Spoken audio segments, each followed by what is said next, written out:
बिस्मिल्लाहिर्रहमानिर्रहीम। अस्सलाम वालेकुम स्टूडेंट्स, उम्मीद है आप खैर खैरियत से होंगे। प्रोग्रामिंग फॉर बिगनर्स सीरीज की 43rd एपिसोड, जिसमें हम आज तीसरा लेक्चर जो है वो लिस्ट से मुताल्लिक करने जा रहे हैं। इससे पहले जो है वो दो लेक्चर्स लिस्ट के ऊपर हो चुके हैं। पहले लेक्चर में हमने इंट्रोडक्शन लिया था और बहुत ही बेसिक प्रॉब्लम्स जो है वो डिस्कस किए थे विदाउट लूप, जस्ट के लिस्ट जो है वो होती क्या है और उसको एक्सेस कैसे करते हैं।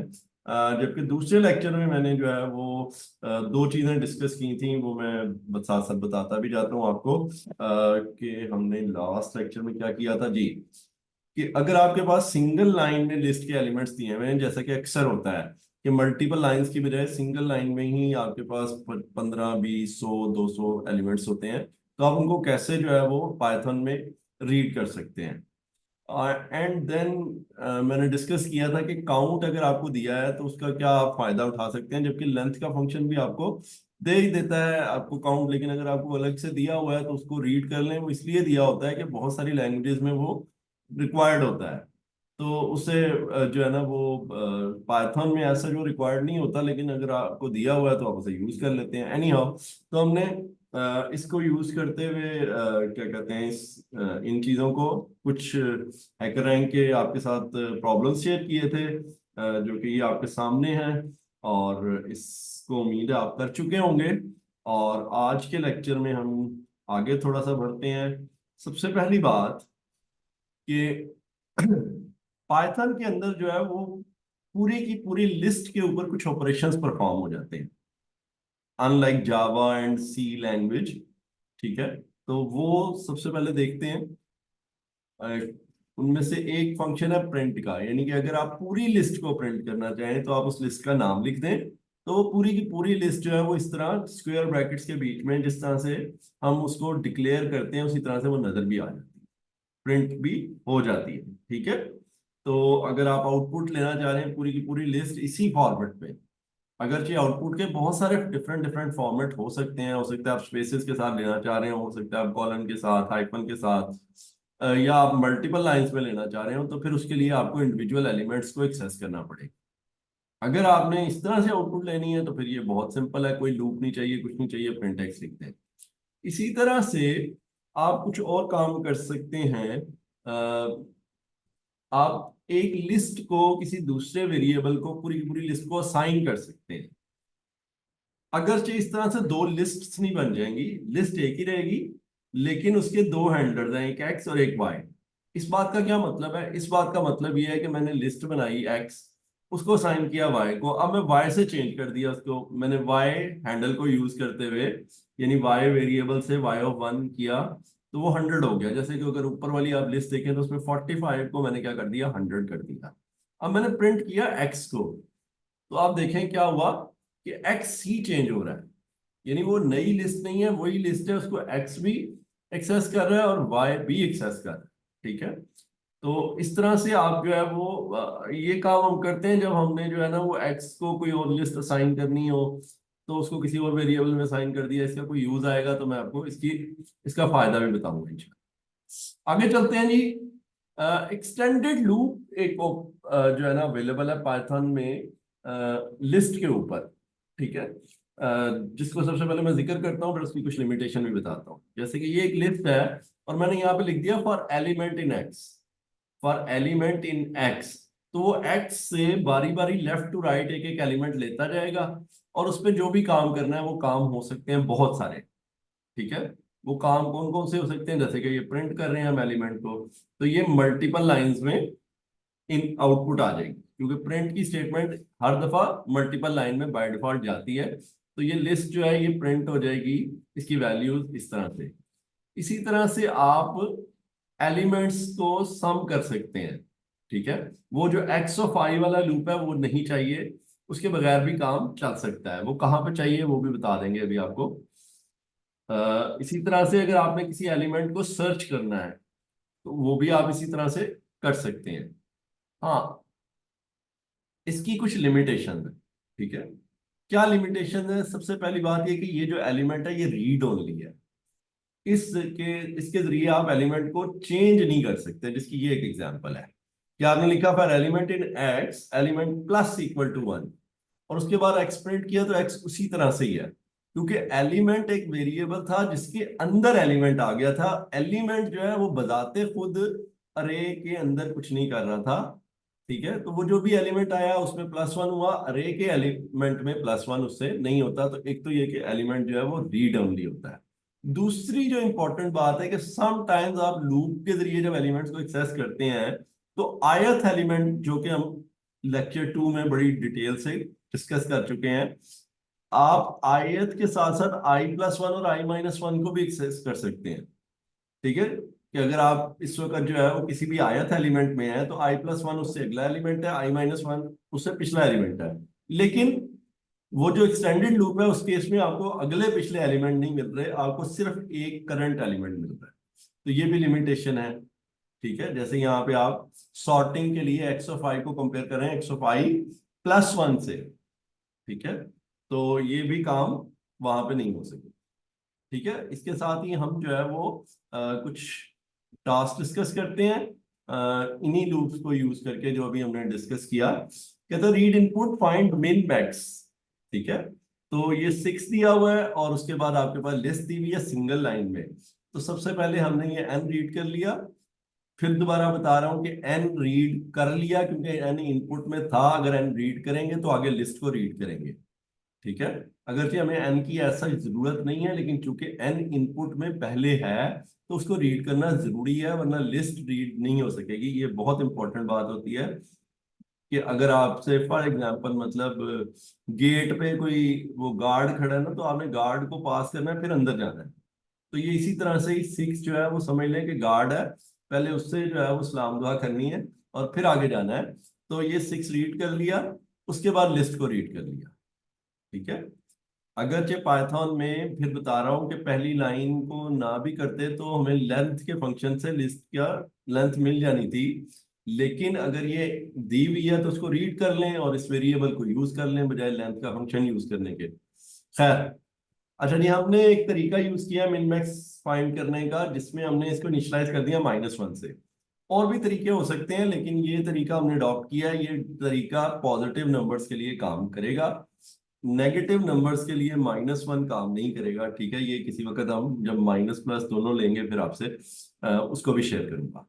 अब हमने लूप लगा लिया फॉर एलिमेंट इन डाटा, और हम चेक कर लेते हैं क्या एलिमेंट मैक्स से बड़ा है। अगर मैक्स से बड़ा है तो मैक्स में एलिमेंट रखवा दें, ठीक है। यानी कि पहले 50 आपने कहा था मैक्स फॉर एग्जाम्पल, अब 78 आ गया तो आप 78 कर लें, आगे जाके 93 आ जाएगा तो मैक्स में 93 रख लेंगे। इसी तरह से अगर वो एलिमेंट मैक्स से बड़ा नहीं है तो क्या वो जाहिरा एलिमेंट जो है वो मैक्स से तो छोटा ही है, क्या वो मिन से भी छोटा है? अगर वो मिन से छोटा है तो मिन को भी चेंज कर लें, ठीक है। तो दोनों वक्त में एक ही काम होगा ना, या तो एलिमेंट बड़ा है या एलिमेंट छोटा है। अगर बड़ा है तो मैक्स को चेंज कर सकता है, और अगर छोटा है तो मिन को चेंज कर सकता है। अगर दरमियान में है तो कुछ भी नहीं होगा। एंड पे आपने मिन और मैक्स प्रिंट कर लिया, तो यहाँ पे हमें वो आई वाले लूप की जरूरत नहीं थी, एक्सटेंडेड लूप से काम चल सकता था। अच्छा जी, एक और टास्क है जी, कहता है given to list print common elements in both list. एक एक्स लिस्ट है, एक वाई लिस्ट है, ठीक है। इन दोनों को रीड कर लिया हमने, ये जो हमने लेक्चर 2 में ये रीड करने का तरीका पढ़ा था। अब वो कहता है इनमें कॉमन एलिमेंट्स जो है वो बताएं, ठीक है। तो ये भी एक्सटेंडेड लूप से कैसे हो जाएगा। फॉर E1 एलिमेंट 1 कोई भी नाम रख सकते थे आप इसका, यहाँ पे हमने E1 रख लिया, E1 इन एक्स, और नेस्टेड लूप में E2 इन वाई। तो ये जो अंदर वाला लूप है ये हर दफा लेफ्ट टू राइट सारे एलिमेंट्स लेके आएगा वाई के। अब आप कंपेरिजन कर लें E1 इक्वल टू E2, ठीक है, क्योंकि हमें लोकेशन की जरूरत नहीं थी इस काम के लिए। अगर E1 इक्वल टू E2 है तो या E1 प्रिंट कर लें या E2 प्रिंट कर लें, दोनों सूरतों में एक ही बात है, ठीक है। अगर नहीं इक्वल है तो वो चलता जाएगा, अगला अगला एलिमेंट E1 के सारे एलिमेंट अगले चेक करता जाएगा। अगर नहीं मिल रहा तो कोई मसला नहीं, हमने तो सिर्फ कॉमन एलिमेंट प्रिंट करने हैं। अच्छा जी, अब आपके पास जो है वो हैकर रैंक का अगला टास्क आ गया लिस्ट अरे 3 के साथ। ये थोड़े से मुश्किल टास्क है, मैं थोड़ा थोड़ा एक्सप्लेन करता जाऊंगा आपको। इसमें 5 टास्क हैं, इनको वन बाय वन डिस्कस करते हैं। लंबी चौड़ी स्टेटमेंट पढ़ के आपने परेशान नहीं होना और लंबी लंबी वैल्यूज देख के। कह रहे हैं इनपुट 20 इंटीजर्स इन अरे। ये जो लिस्ट है इसमें 20 इंटीजर्स हैं, find there average in double, ठीक है। आपने ये फ्लोटिंग पॉइंट में इसकी एवरेज रीड करनी है, तो पाइथन में तो बड़ा आसान है, ठीक है। अगर हम सिंगल स्लैश यूज करेंगे तो फ्लोटिंग पॉइंट में एवरेज आ जाएगी। प्रिंट काउंट ऑफ अरे element smaller than average and print one of the following statement. नीचे वाली स्टेटमेंट्स में से कोई एक स्टेटमेंट आपने जो है वो रीड प्रिंट करनी है, ठीक है। तो काउंट ले लें लूप से पहले 0, और काउंट को इफ की कंडीशन लगा के अगर एवरेज से जो है वो एलिमेंट स्मॉलर है तो काउंट को प्लस प्लस करते जाएंगे, ठीक है। और बाद में देखेंगे कि अगर आपके पास काउंट 0 हुआ तो हम ये वाला जो नीचे सबसे नीचे जाके आउटपुट फॉर्म में देखेंगे, जो दरमियान वाला मैसेज है वो प्रिंट कर देंगे, print no element is smaller than average, ठीक है। यानी कि अगर आपको कोई भी एलिमेंट ऐसा नहीं मिला जो एवरेज से जो है वो छोटा है, जैसे कि ये मैंने एक एग्जांपल ली भी है, 23 ही था सब जगह पे, तो no element is smaller than the average. ये थोड़ा एक्सेप्शनल केस है, कम कम ही आएगा। अच्छा, उसके बाद एक केस ये भी हो सकता है कि सिर्फ एक एलिमेंट जो है वो छोटा था, तो आप सबसे नीचे वाला मैसेज जो है वो प्रिंट कर देंगे, only one element is smaller than average. और अदरवाइज अगर एक से ज्यादा है, दो है, तीन है, चार है, तो आप नंबर प्रिंट करेंगे कि कितने एलिमेंट्स हैं, चार हैं, पांच हैं, और फिर ये मैसेज जो है ये हार्ड कोड कर देंगे, elements are smaller than the average. तो ये इफ की कंडीशंस जो है लगा के तीनों मैसेज, अगर काउंट 0 है तो दरमियान वाला मैसेज, अगर काउंट 1 है तो सबसे नीचे वाला मैसेज, और अगर काउंट 1 से भी ज्यादा है एल्स में चले जाएंगे तो फिर काउंट और फिर उसके बाद message. Reverse rate, input 20 integers in array, print them in reverse order। for example if input is this तो उसको reverse order में print कर देना है, ठीक है। ये एग्जांपल है 20 integers की इनपुट फॉर्मेट में और आउटपुट फॉर्मेट में, उसको रिवर्स। तो इसके लिए आप एक्सटेंडेड लूप यूज करने के बजाय वो पुराना लूप यूज कर लें और रिवर्स यूज कर लें, यानी for i is equal to length of जो भी है वो -1, यानी वो माइनस की तरफ आते जाएंगे, और एक्स ऑफ आई प्रिंट करते जाएंगे, आई माइनस माइनस होता जाएगा, और आपको जो है वो एलिमेंट्स रिवर्स ऑर्डर में मिल जाएंगे जब तक कि आई -1 नहीं हो जाता, ठीक है। अच्छा जी, फास्टेस्ट हाईएस्ट, ये चूंकि पाकिस्तान में क्रिकेट का बहुत ज्यादा जो है ना वो जुनून है लोगों को, खासतौर पे जब पाकिस्तान जीत रहा हो, तो तो इसका साथ साथ टच जो है ना वो हम देते रहते हैं आपको मुख्तलिफ प्रॉब्लम्स में। तो वो कहता है कि जी आपके पास जो है ना वो स्कोर आपके पास दिया हुआ है, स्कोर्स दिए हुए हैं और बॉल्स दी हुई है। एक तो आपने ये करना है कि हाईएस्ट स्कोर फाइंड करना है। दूसरा ये कि अगर हाईएस्ट स्कोर मल्टीपल टाइम्स हुआ है तो फिर कम बॉल जब थे, यानी अगर आपने हाईएस्ट स्कोर जो है वो 70 बॉल्स में भी बनाया है और हाईएस्ट स्कोर आपने 40 बॉल्स में भी बनाया है, तो आपने वो वाला डाटा पिक करना है जिसमें हाईएस्ट स्कोर के साथ बॉल्स 40 है, ठीक है। वो प्रिंट करना है कि जैसे केस 1 देखें 95 score in 101 ball, case 2 93 run score in 190 balls. तो अगर 193 स्कोर एक दफा और हुआ होता 150 बॉल्स में, तो फिर आप यहाँ पे लिखते हैं 93 स्कोर इन 150 बॉल्स, ठीक है।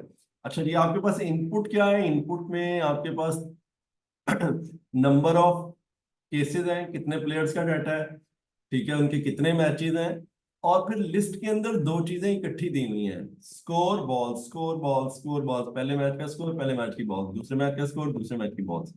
तो आप इसको जब रीड करेंगे तो आप एक ही उसमें लिस्ट में इसको रीड कर लेंगे, और एक ही लिस्ट में रीड करने के बाद एक्स ऑफ आई को आप स्कोर और एक्स ऑफ आई प्लस 1 को बॉल्स ले लेंगे, ठीक है। तो जैसे हाईएस्ट निकालते हैं तो आपने हाईएस्ट में दोनों चीजें स्टोर कर लेनी है, हाईएस्ट स्कोर और हाईएस्ट स्कोर के साथ बॉल्स, आप उनको हाईएस्ट बॉल ही कह लें। अगर चाहे वो बॉल्स हाईएस्ट नहीं है तो आप उनको लोएस्ट बॉल्स कह लें, ठीक है। और अगली दफा अगर आपके पास स्कोर बड़ा आता है तो दोनों को अपडेट कर दें। अगर स्कोर जो है वो आपके पास इक्वल आ जाता है तो फिर बॉल्स को कंपैरिजन कर लें कि बॉल्स कौन सी कम है, वो वाली बॉल्स जो है वो स्टोर कर लें, ठीक है। तो नेस्टेड लूप के साथ करेंगे क्योंकि हमारे पास मल्टीपल केसेस हो सकते हैं। पहले आप बाहर एन रीड करके उस पर एक लूप लगा लेंगे, फिर उसके बाद जो है अंदर वाले लूप में आप सबसे पहले नंबर ऑफ मैचेस रीड करेंगे सिंगल लाइन में, और फिर जो है वो आप लिस्ट पूरी रीड कर लेंगे। और उस पे लूप जो है वो अब आपने ध्यान से लगाना है क्योंकि आपने आई के अंदर दो दो का जंप करना है, आई के अंदर दो दो का जंप करना है, अगले मैच पे जाना है, ठीक है। पहले दो वैल्यूज पहले मैच की हैं, अगली दो वैल्यूज दो दूसरे दो मैच की हैं, तो आपने दो दो का जंप करना है। एक बात। दूसरी बात ये कि आपने जो number of matches multiply by 2 पे स्टॉप करना है, यानी 10 वैल्यूज रीड करनी है या 4 वैल्यूज रीड करनी है या 8 वैल्यूज रीड करनी है, that is matches multiply by 2। ठीक है, तो उम्मीद है आप ये भी इंटरेस्टिंग लगेगा आपको। अच्छा, ये चौथा टास्क है, subset list array 1, input two lists, list 1 has 10 elements and list 2 has 5 elements. If all the elements of list 2 exist in list 1, we can say that list 2 is subset of list 1. Compare value and print yes if list 1 has all elements of list 2, otherwise print no followed by the value not exist in array. तो yes वाला case तो बड़ा simple है कि अगर आपके पास सारे elements exist करते हैं तो आप बस यस प्रिंट कर दें, लेकिन अगर आपके पास एलिमेंट्स एग्जिस्ट नहीं करते तो जितने एलिमेंट्स नहीं एग्जिस्ट करते आपने उन सबका बताना है कि ये एलिमेंट्स जो हैं ये एग्जिस्ट नहीं करते। ठीक है, इसलिए इनपुट आउटपुट फॉर्मेट जो है वो जरा यहाँ पे ज्यादा क्लियर हो रहा है कि जो दूसरी एग्जाम्पल है, वैसे आपको एक्चुअल में एक ही एग्जाम्पल होगी, आपने दो लिस्ट रीड करनी है, लिस्ट 1 और लिस्ट 2, और फिर उसके बाद लिस्ट 2 को चेक करना है लिस्ट 1 में, और आपने काउंट ले लेना है। ठीक है, बल्कि काउंट से भी ज्यादा मैं आसान तरीका आपको बता देता हूँ, पहले जरा क्वेश्चन को देख लें। पहली लिस्ट, पहले केस में आपके पास सारे के सारे एलिमेंट जो है ना दूसरी लिस्ट के वो पहली लिस्ट में थे, तो आपने सिर्फ आउटपुट फॉर्मेट में जाके यस लिख दिया। दूसरे केस में 72 भी नहीं है और 44 भी नहीं है, तो आपने लिखा नो 72 44 नॉट एग्जिस्ट इन अरे 1।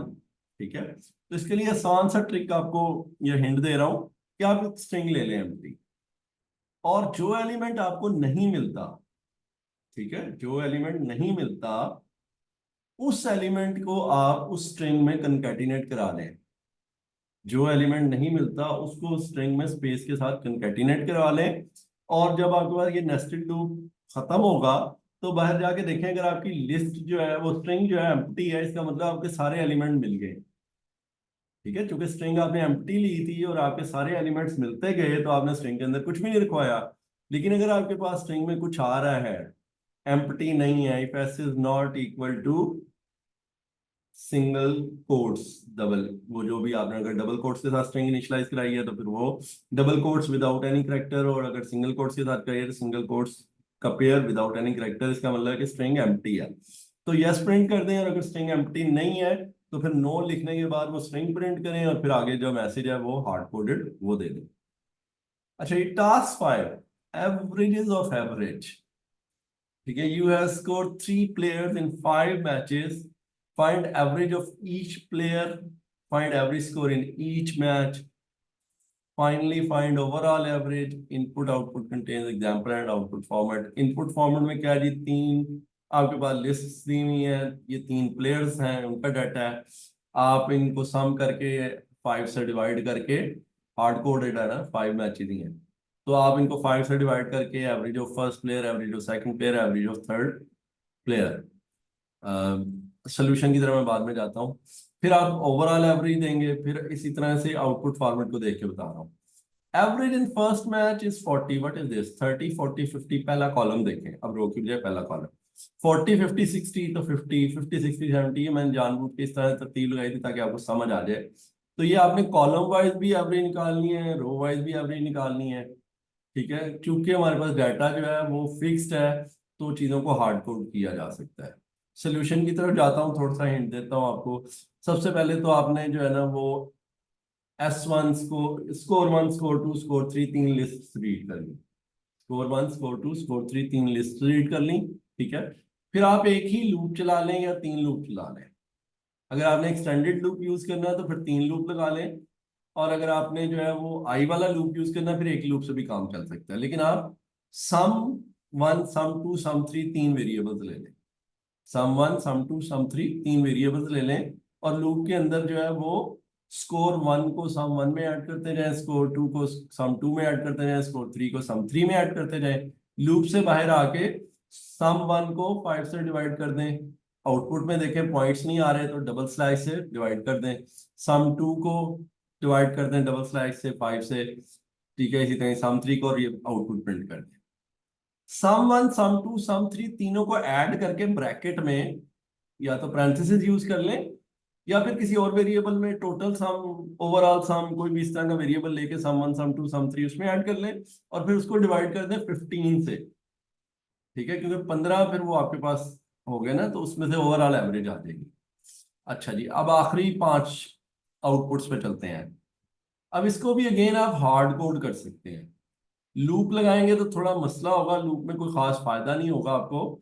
आप हार्ड कोड कर सकते हैं। हार्ड कोड क्या कर सकते हैं कि आप प्रिंट के अंदर बेशक लिखने average in first match is, और उसके आगे score 10 score plus score 20 plus score 30 parenthesis में डाल के /3 से डिवाइड कर दें।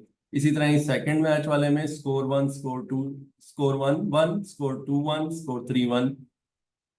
थर्ड वाले मैच में स्कोर 1 2 स्कोर 1 स्कोर 2 2 स्कोर 3 2।